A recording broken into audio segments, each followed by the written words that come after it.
Well, good afternoon, everyone. Thought I'd come up here do a quick little live about the most basics. Is it constitutional? I'm also able to pull up guests up here on this account now as well. So if people have got any questions, yes, I'm doing it as a bit of a TikTok shop, but also mainly based on the Constitution. Let's keep it nice and easy. This isn't about Democrat or Republican. This isn't about is Trump a good person, is Harris or AOC a bad person.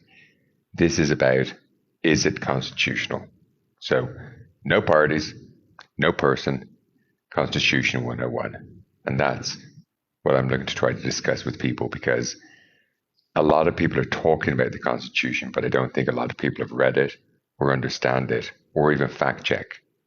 And that's the biggest problem. Do we fact check the people who are telling us the information? And lately, I don't think that we are. And as I've read the Constitution, I've realized we haven't fact checked anyone, and we're actually being misled constantly. So that's the biggest problem that I see with all of this. So the basics, like when even go, to me, it's scary that we have to go all the way back to the basics. But if our foundation is cracked, we have to go back to the basics.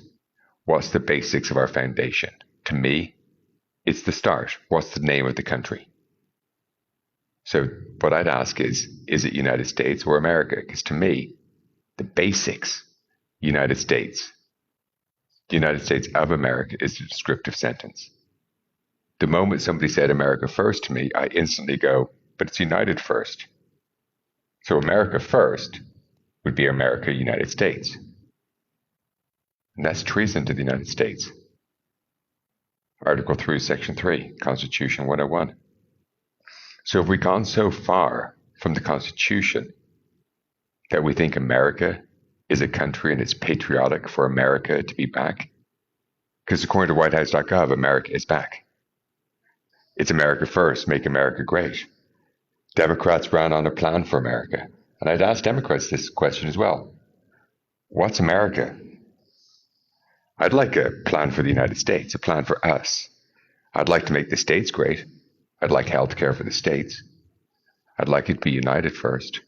And this is where words and messaging, I think, are extremely important. Because either the words in the document are the supreme law of the land, or they're not. So, just to give people an idea, I went through the Constitution. I was like, okay, let me double check. Actually, this I think is a better one. Let me do the word count. If the Constitution is the supreme law of the land, and our Congress are meant to actually be honoring the Constitution, would we not ask the most basics? Is the word America used in the Constitution?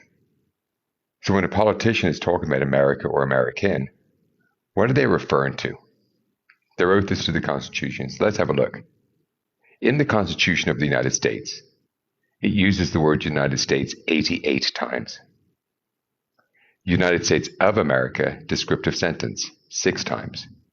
Of is a function word. America is the continent. State or states, depending on whether it's the amendments to the Constitution of the United States as ratified by the states, or a well-regulated militia being necessary to the security of a free state. They mean different things, because words actually matter. The word America or American is never used in singular individual form in the Constitution.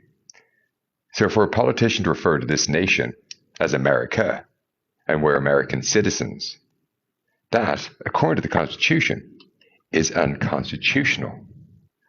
Again, that's how far we've gone from basics. It can't be both. It can't be America and the United States. It can only be one or the other. So, let's have a look at it. And according to Donald Trump in White House, America is back. So if America is back, what happened to the United States? So I'm able to watch some comments now. I'm going to try to do better on this live as well.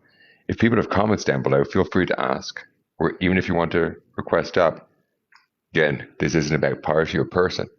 Is it constitutional? So, America being back, would that not be treason to the United States if the Constitution is the supreme law of the land. Again, basics. Because we're so far gone from it, we argue about women's rights, transgender rights.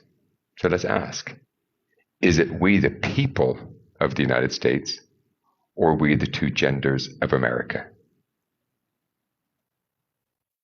Because it can't be both. So if we don't know, and hey T, how you doing, sir? I'm good, bud. Thanks for having me up. Of course. Let me make sure I try to change your moderator access here so you get this account full access.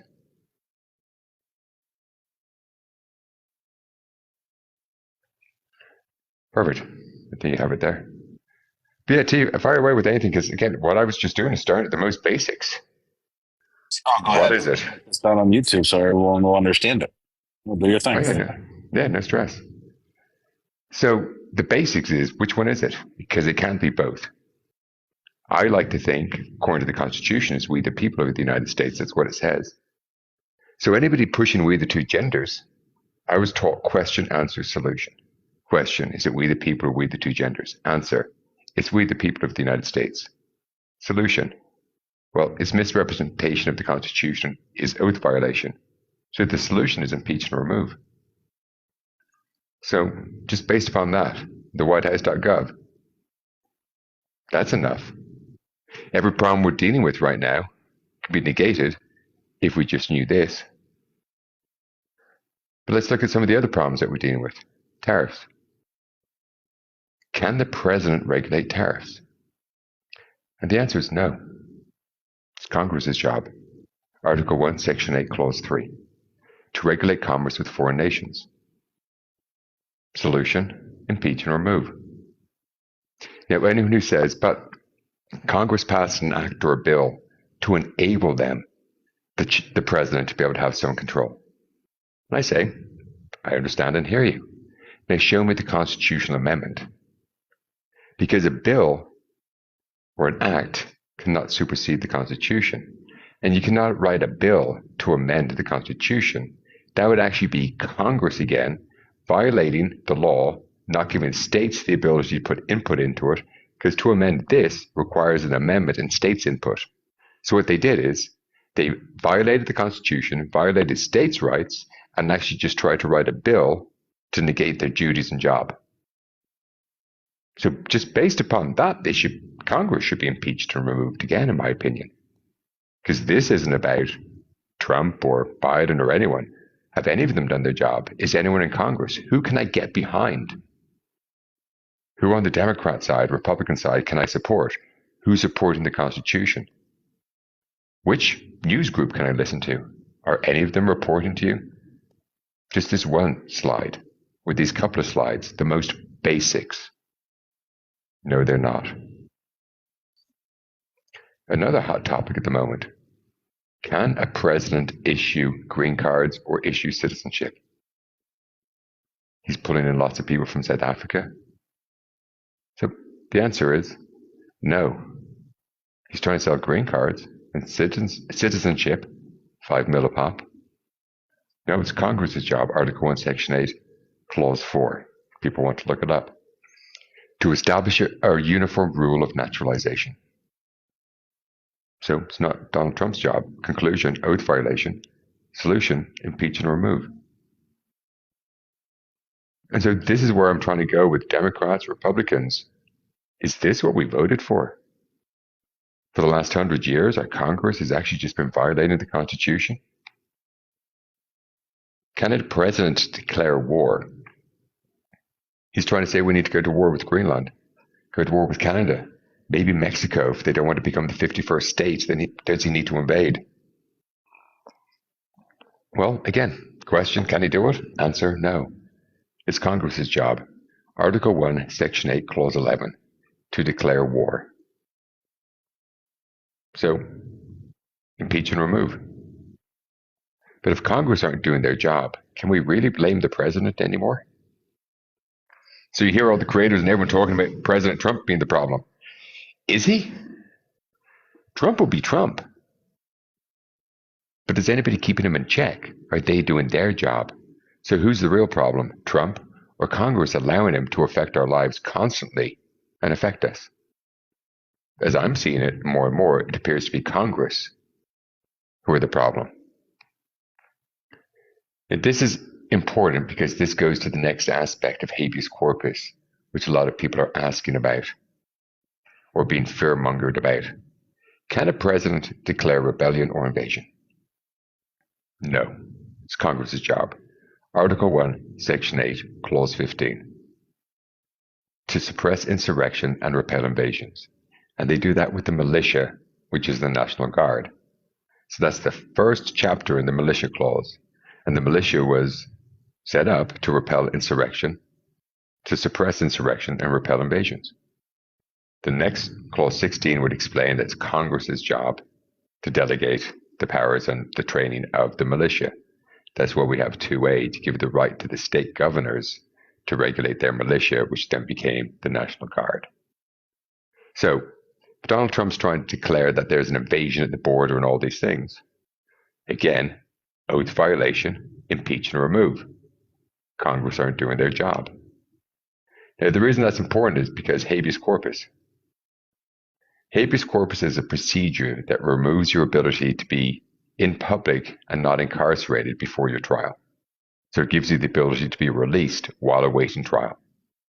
So who gets to suspend habeas corpus? Congress. So a president cannot suspend habeas corpus. It's Congress's job. Article 1, Section 9, Clause 2. The privilege of the writ of habeas corpus shall not be suspended unless when in cases of rebellion or invasion, the public safety may require it. And who declares a rebellion or invasion? Congress. So again, Article 1, Section 8 defines what their job is. Article 1, Section 9, which is after it, says in these cases you can repeal it. Now, Congress is the only one who declare a rebellion or invasion. Removal still does not remove your constitutional right to due process. It just means that you'll sit in jail until you have a right to your speedy trial, right to face your accuser, right to defend yourself. So this is what they aren't telling you, because the more scared you are, the more you feel that you can't do anything. And the more they point the blame at Trump, the more they're able to get away with as Congress and not do their job at all. Because on each one of these statements is enough to impeach and remove Donald Trump. And they haven't done it on a singular one. Can a president be king, pope, or be knighted? I think it was knighted or made a lord when he went and visited the Queen. The answer is no. Again, it's Congress's job. Article 1, Section 9, Clause 8. No title of nobility shall be granted. And it continues with, by the United States. So if he's trying to declare himself these things, he's violating his oath to preserve, protect, and defend the Constitution of the United States. You would impeach and remove him. I mean, each one of these slides is enough to remove him. Here's the other relevant one. Can a president violate their oath? So I'm just taking a drink. And the answer, of course, is no. His singular job to preserve, protect, I do solemnly swear or affirm that I will faithfully execute the office of President of the United States and will, to the best of my ability, preserve, protect, and defend the Constitution of the United States. So if that's his only job, why isn't he doing it? So that's the question I have. He can't violate his oath. So if he doesn't know what his oath is, you'd actually go to the 25th Amendment and remove him. But if he says he doesn't have to, he's an active violation of his oath, which then, again, solution, impeach and remove. So this is why I don't understand all these things, even what I discussed at the start. Is America first treason? Question. Well, you'd have to ask, is it constitutional to make America great? And the answer is no, because America is not a country.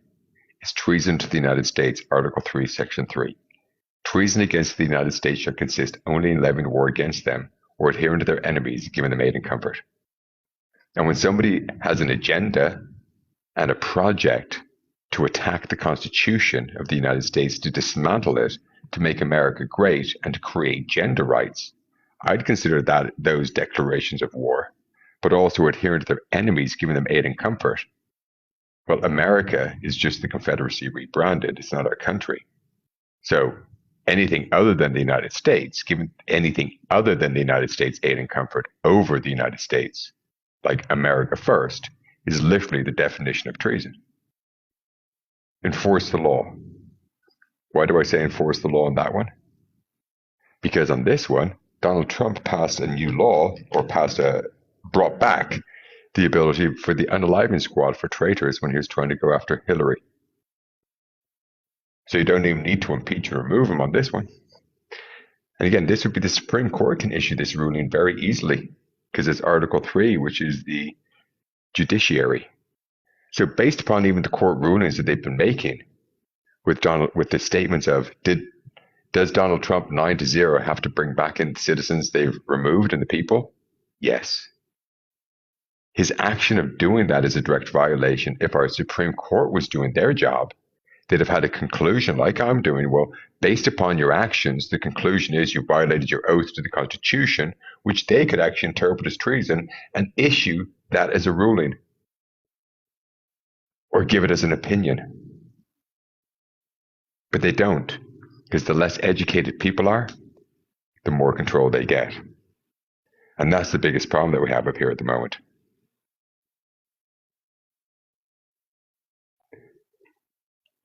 So I'm trying to pay attention to, I'll start trying to pay attention to some of the comments down below. But if you notice as well, what I'm trying to do up here is educate people. This isn't about left or right. This is about what is right and what's constitutional. Here's another aspect. Can Donald Trump resurrect the Alien Enemies Act? And the answer is no. The Alien Enemies Act was implemented in the 1700s before the 14th Amendment was written. Prior to that, other persons were 3/5 of a person. Once the 14th Amendment was written, we gave all persons born or naturalized in the United States became citizens of the United States. And there are certain rights attributed to citizens of the United States. But we also ensured at the end of it, not just to give citizen rights, but nor denied to any person within its jurisdiction the equal protection of the laws. That means that under that aspect, nor denied to any person within its jurisdiction the equal protection of the laws, that means that person has a 4th, 5th, and 6th Amendment right. Without this, there's no 4th, 5th, and 6th Amendment right for an undocumented, a tourist, or anybody here in the United States. And that is what gives people rights now. That is what also gives an undocumented person who is pregnant, their child, the ability to be a United States citizen. Because nor denied to any person within its jurisdiction the equal protection of the laws, and one of the laws is all persons born or naturalized in the United States become citizens of the United States. So if their child is born, the last sentence means that the first part is relevant to them. So yes, their child is a citizen. That's why the courts have ruled like that. Now, you'll know that people say, I think it was FDR is the one who brought in the Alien Enemies Act in the 1920s to lock up citizens who were of Japanese origin and descent. At the time, the Supreme Court upheld it. However, it was also overturned before and deemed to be unconstitutional. Otherwise, we would not have given reparations to those Japanese U.S. citizens twice from Congress. Not once, twice. And then Trump versus Hawaii in 2018 confirmed that as well. So Trump should know this from his own court case when he went after Hawaii. And they confirmed that when it was utilized back in the 1920s, it was 100% unconstitutional, and the Supreme Court justices were totally wrong. And no, you cannot re-invoke it because of the 14th Amendment. So this is what politicians won't tell you, because if they fearmonger you with the Alien Enemies Act, you're going to keep watching, you're going to keep sending, you're going to keep following, you're going to keep donating. That's the problem. I don't have a cash up. I haven't even set a goal. If you want to support any of this sort of information, if you already have a copy of the Constitution, buy something else from one of my showcases if you need it. But don't buy something if you don't need it. Like, here's even the simplest way to go through it with people. Is it United States Army or America Army? Is it United States Navy or American Navy? Is it United States Marine Corps or American Marine Corps? Is it the United States Air Force or American Air Force? Because again, people, it can't be both. It can only be one. U.S. Department of Homeland Security or American Department of Security? United States Senate or American Senate? How about U.S. House of Representatives or American representatives? So the question is, why do people love America and hate the United States? Words actually matter and overthrow countries and take rights. Of course, the new MAGA logo. But also to confirm, I went through the Constitution.